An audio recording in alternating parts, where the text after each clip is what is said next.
Halau Kang, uing rek nanya bioskop buka jam sabaraha? Oke, jam hiji Cang. Bukannya jam salapan banyak Kang.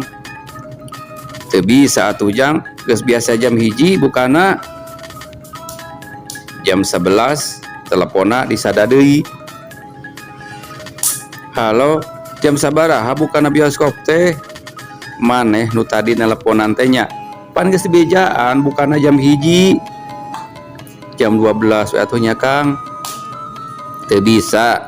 Emangna bioskop nini maneh?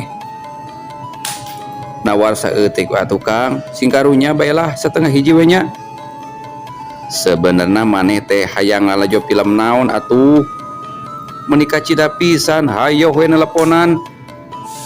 Aduh Kang, uing kakunci di jero bioskop, peuting pas salajo film kasarean. Tulungan atuh Kang, pamukakeun pantona uing hayang balik.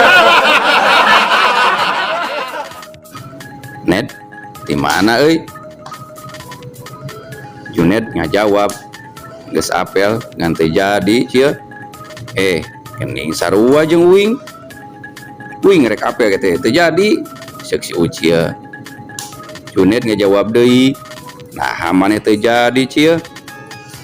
Karge uing diuk jeung manehna, ya jelema muka jendela ti luar, ceuk si Ucia.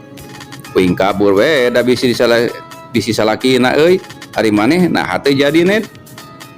Junet ngajawab deui, puguh urang oge karek-rek asup tina jendela nampu aya lalaki keur diuk dina sofa.